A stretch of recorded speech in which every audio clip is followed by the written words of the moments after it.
Fala, colega implantodontista, tudo bem? Sejam bem-vindos, bem-vindas ao nosso podcast, nosso MaxFlix, nosso podcast sobre implantodontia de alta precisão.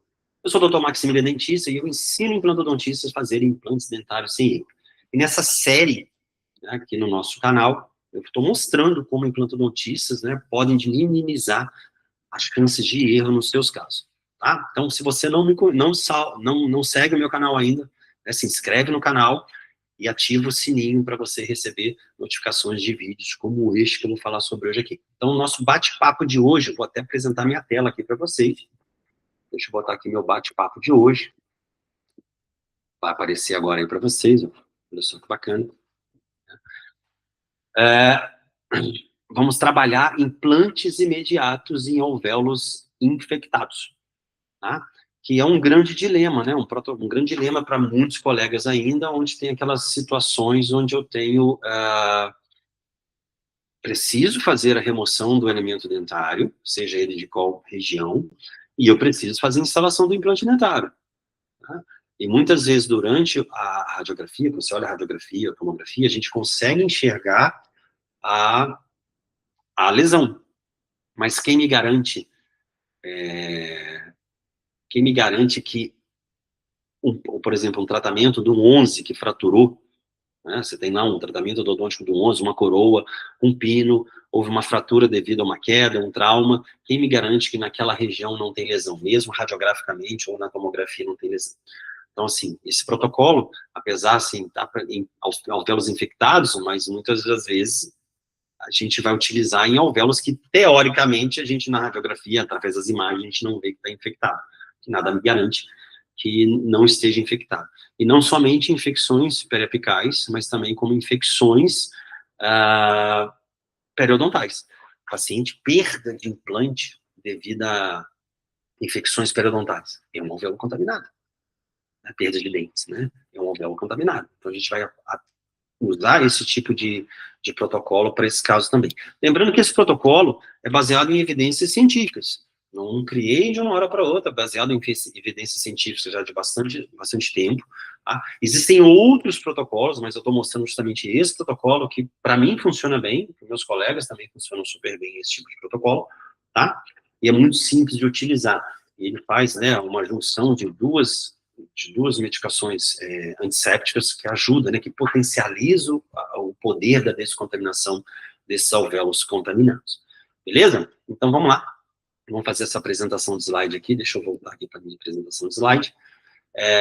Então, o que a gente tem? Um protocolo químico-mecânico e uma previsibilidade clínica de após 6 anos, né, baseado em literatura. Então, o que a gente tem normalmente? Durante o processo de extração dentária, a gente sabe que se a gente não fizer nada ali, a gente sabe, quem faz implante, que ali pode ter uma reabsorção, né? Isso está em literatura. E a gente sabe que 30%, muitas vezes, do alvéolo reabsorve no primeiro mês. Então, se tiver a possibilidade da gente colocar um implante naquela região, a gente vai diminuir essa perda óssea. Tá? Mas muitas das vezes, a gente tem um alvéolo contaminado. Quem nunca pegou um alvéolo contaminado? Uma lesão grande. Né? Um tratamento odontológico que não deu certo. Uma lesão grande. E ali é o alvéolo contaminado. Tá? E o que fazer? Só tirar? Só curetar? Você vai confiar só na sua curetagem mecânica? Tem gente que vai falar que só confia na curetagem mecânica. Tá tudo certo. Tá? Mas eu prefiro, além da minha curetagem mecânica, trabalhar com outros agentes. Justamente para fechar o cerco, tentar fechar o cerco ali contra a contaminação bacteriana para poder colocar o implante. A questão de estabilidade primária, essas coisas, é outra história. Até mesmo para eu conseguir uma estabilidade primária, um torque, eu preciso ter esse alvéolo descontaminado. Eu tenho um molar, eu tenho uma lesão ali na raiz distal do molar. Bom, vou planejar esse implante, e a gente consiga um travamento, pode até ser na raiz distal, tá? Ou talvez mais mesial, que não conseguir esse travamento, enfim, mas isso vai depender do planejamento. A gente trabalha com uma implantodontia guiada, vai depender do planejamento, tá? Então, pelo que hoje, muitas vezes, a gente consegue trabalhar essas regiões. Muitas vezes, colocar um implante até fora da região contaminada. Esse é assunto para outra aula, tá? Então, a gente sabe disso, que isso acontece. Então, vamos voltar aqui a nossa aula. Então, basicamente, né, A gente, durante muito tempo, a gente sabe, primeiro, né? A gente sabe que o implante, ele tem, digamos assim, ele preserva o osso, né? Mas a presença, quando a gente tem algum tipo de infecção pré-apical, seja ela endodôntica, ou até mesmo uma infecção periodontal, né? Ele pode ser uma contraindicação, dependendo da situação, total, uma contraindicação. Por quê? A gente tem um risco de contaminação na hora da colocação do implante, é a última coisa que a gente quer, a contaminação da região que a gente quer colocar o implante, né?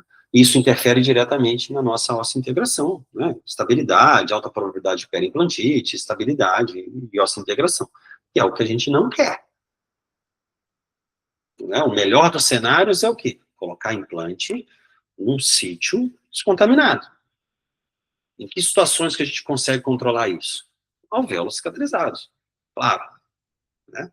É claro que ainda tem a parte de, digamos assim, né, sistêmica do paciente. Né? O paciente, a gente não sabe se ele é imunocomprometido, essas coisas, mas sim. Ou se tem hábito nocivo, mas isso é outra história. A gente vai falar sobre isso também. Tá? Então, a gente tem essa possibilidade. Então, quando a gente tem um alvéolo contaminado, muitas vezes a gente não quer perder aquele momento cirúrgico, a gente quer aproveitar, colocar o implante para quê? Aproveitar, colocar o implante para aproveitar o processo de formação de coágulo, de ossa-integração, enfim, tudo que vocês já sabem, essa parte de ossa-integração. Né? E a contaminação, ela pode ser um limitante naquela região. Tá? Mas vamos ver como é que a gente faz isso na prática, baseado na literatura. Deixa eu voltar aqui. Opa. Então, basicamente é o seguinte, existem vários padrões de descontaminação, né? Eu não vou discordar de nenhum deles. Ah, Max, eu uso clorexidina, eu errei com soro, com água boricada, água destilada, enfim, tem vários protocolos de descontaminação, tá? Vários protocolos. Por que eu estou falando sobre isso? Porque esse é o que eu uso, esse que vários colegas usam, e esse que tem um estudo clínico de 6 anos. A gente vai falar mais sobre isso. Então, assim, funciona super bem. Tá? E eu tenho a junção de vários agentes, eu não tenho só de um agente. Por exemplo, se eu tenho a clorexidina, a gente sabe que a clorexidina é um antisséptico, mas eu só tenho a clorexidina. Tá? Com soro. Soro não é antisséptico.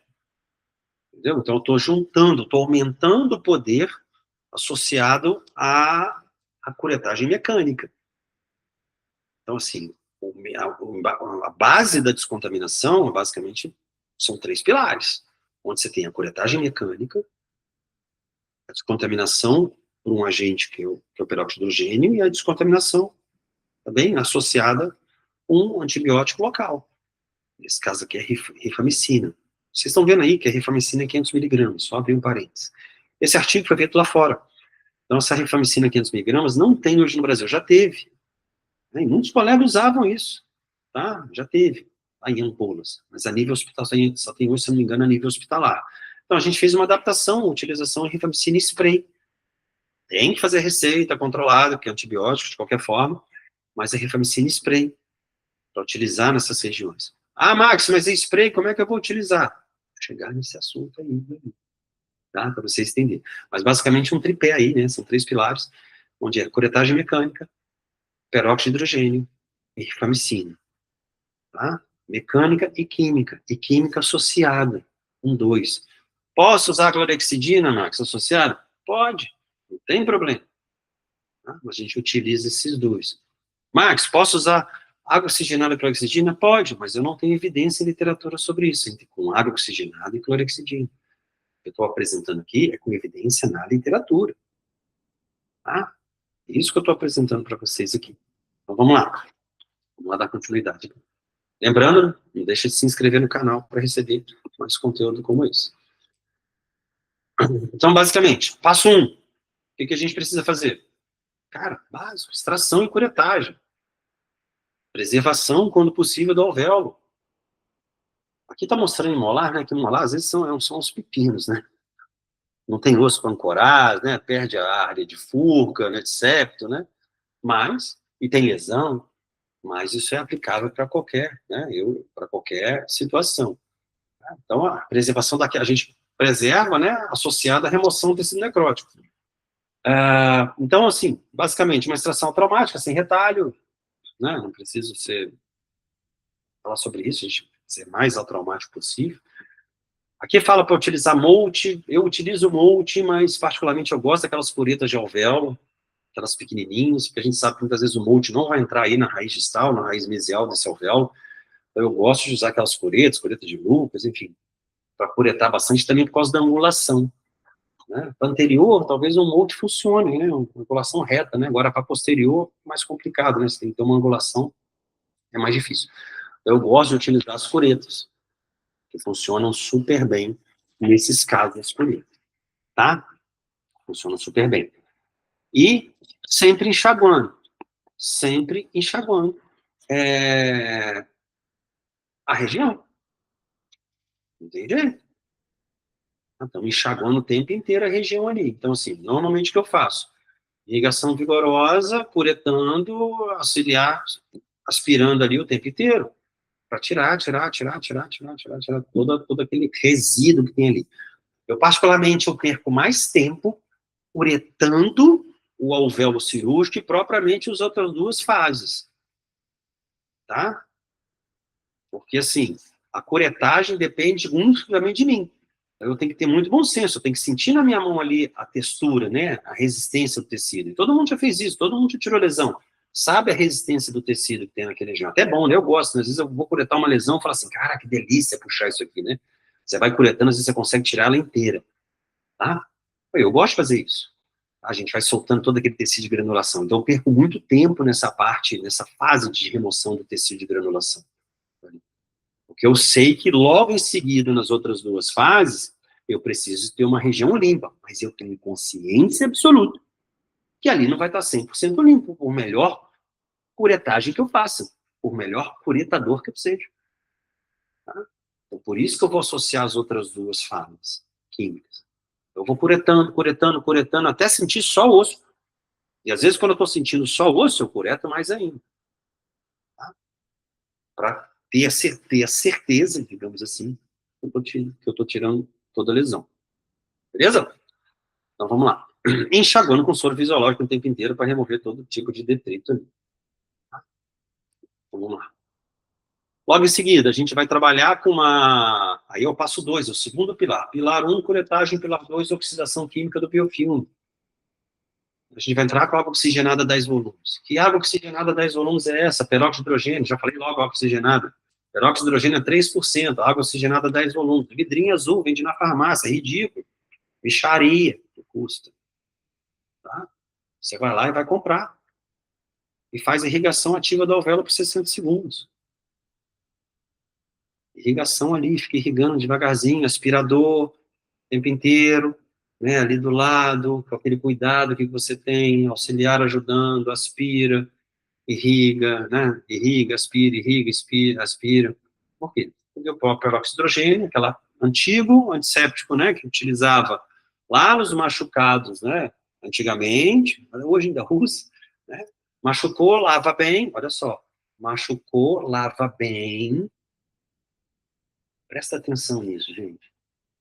Você machucava antigamente, lavava bem, lavava bem, eu estou fazendo o quê? Tirando a lesão, tirando a sujeira. Presta atenção, tirando a sujeira. Logo em seguida, a vovó vinha com água oxigenada. Né? Passava água oxigenada naquilo. Para quê? Para ajudar a limpar. Tá? Então, assim, não está muito fugindo do que já é feito. O negócio que está sendo aplicável dentro da cavidade oral. Então, curetou bem, lavou com água oxigenada. Por quê? Quimicamente falando, né? Microbiologicamente falando, causa, né, um dano direto ao DNA bacteriano. Tá? E reduz, né, a formação do biofilme.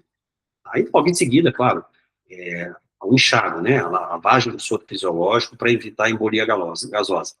Essa questão da embolia gasosa, eu cheguei até a pesquisar sobre isso, né, tem risco? Tem, mas não é tanto assim. Mas precisa ser pontuado no artigo. Tá? Precisa ser pontuado no artigo. Por causa às vezes, né, através disseminação através da corrente sanguínea. Ah, mas é preciso ser colocado isso. Beleza? Então, vamos lá. Feito isso, irriga, não tem como. Irriga, soro, irriga, irriga, irriga, irriga. Normalmente, eu tenho uma seringa. Vou explicar para vocês. Eu tenho uma seringa de 20 ml de soro, separadinho. E eu tenho uma seringa para o peróxido de hidrogênio e para o antibiótico, vitamicina. Mas essa seringa para o peróxido de hidrogênio são menores. Tá? Mas eu tenho 3 seringuinhas assim que eu uso para essas situações. Tá? Então, vamos lá. Eu passo 3, né? Aqui era para ser aqui é um alvéolo, tá? Entrando com a rifamicina. A gente vai irrigar com a rifamicina. Nesse caso aqui, está botando 500 miligramas, porque na verdade, foi o que eu falei no início. A gente não tem mais essa 500 miligramas aqui, então a gente vai utilizar spray. Spray Arrifotrate. Arrifotrate, spray. Pô, Max, vou jogar spray na boca do paciente? Não, você não vai jogar spray na boca do paciente. Tá?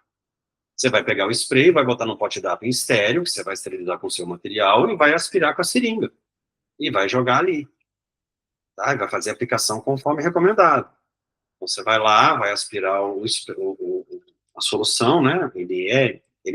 Importante, né? Ele contém iodo na composição. Tem que conversar isso com o paciente antes. Tá? Então, vai fazer esse Rifotrate. Tá? Então, você vai fazer a solução, o último por 60 segundos, repetida 2 vezes. Você vai lá, 60 segundos,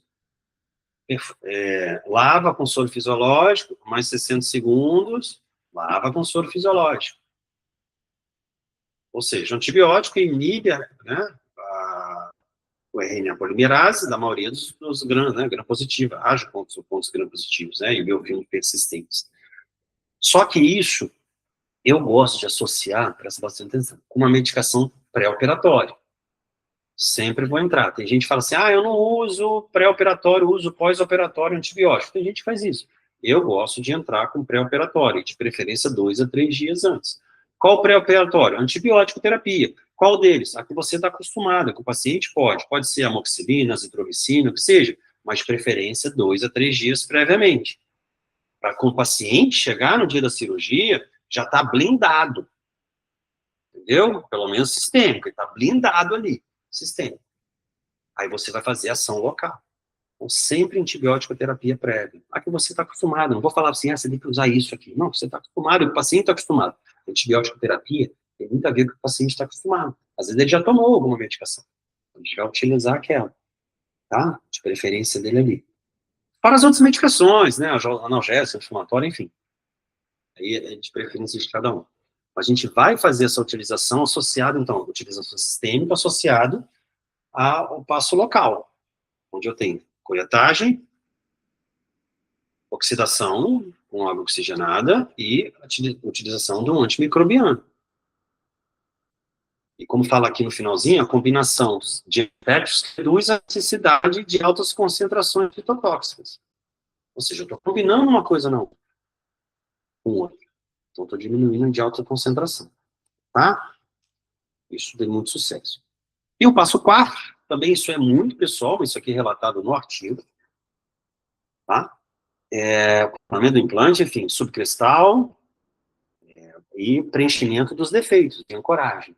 Tá? Então, tem defeito para preencher? Preenche com o material. Você está acostumado, quer usar membrana? Utiliza. Aqui os colegas, né, do artigo, utilizaram membrana de colágeno triturada ao biomaterial. Tudo bem, para evitar utilização de membrana de retenção. Tudo bem. Tá? É a experiência deles. Max, não quero usar, quero usar uma membrana biomaterial. Tudo bem também. Importante aquilo ali, está descontaminado, implante travado, e você vai guardar essa integração. Entendeu? A questão de preenchimento do gap é de acordo com o que você está acostumado a fazer. Aqui foi uma sugestão dos colegas que desenvolveram, que fizeram esse artigo. Mas você pode fazer uma alteração de acordo com a sua realidade clínica. Tá? Vamos ver as taxas de sucesso disso, né? Então, assim, validando o nosso artigo, né? Validação de 6 anos de acompanhamento, onde 158 pacientes, 227 inseridos em alvéolo infectados, ou seja, muito, tá? Um tempo médio de acompanhamento de 6,7 anos e carga tardia. Tempo médio para carregamento protético, 143 dias, ou seja, nenhum com carga. Tá? Carregamento protético, nenhum com carga. Tempo médio. Tá? Isso é de cada um. Ah, quero fazer carga. Tudo bem, preciso fazer carga. Tudo bem, você vai fazer o protocolo de carga. Mas o protocolo de carga associado à descontaminação. Aqui, ele não utilizou carga. Tá? Nesses casos. Então, depende de cada situação clínica bem específica.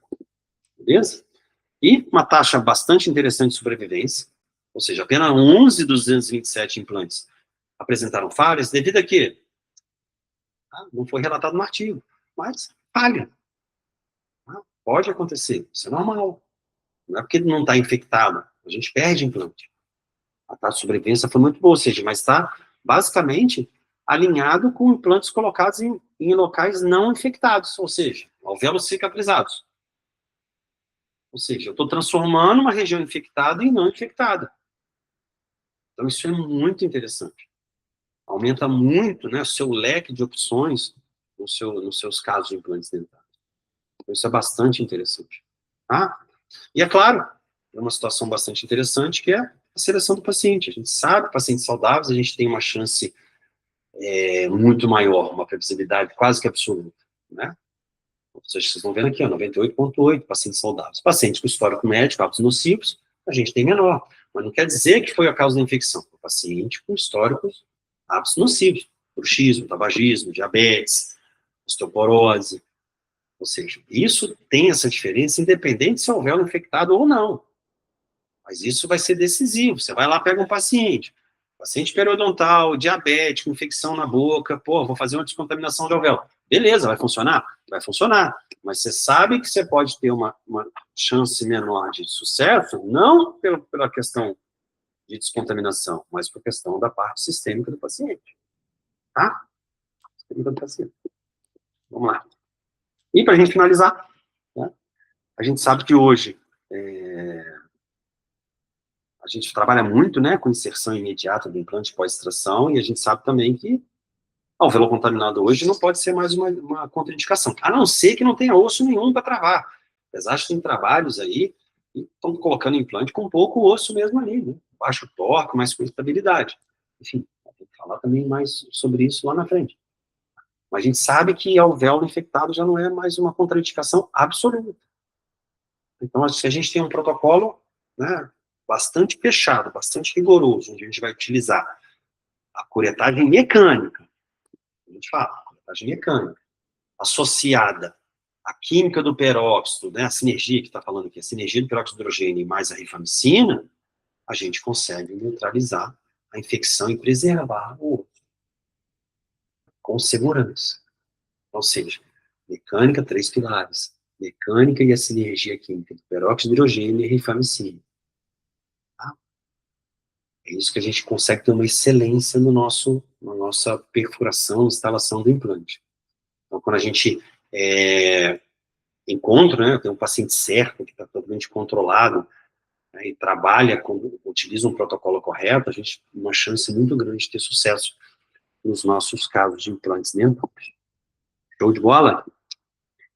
Bom, então esse era o bate-papo que eu queria ter com vocês hoje. Lembrando, não esquece de salvar esse vídeo, compartilha com um amigo seu que quer ver isso também. E não se esquece também de se inscrever aqui no canal para receber mais conteúdo como esse. Ativa o sininho. Grande abraço e a gente se vê.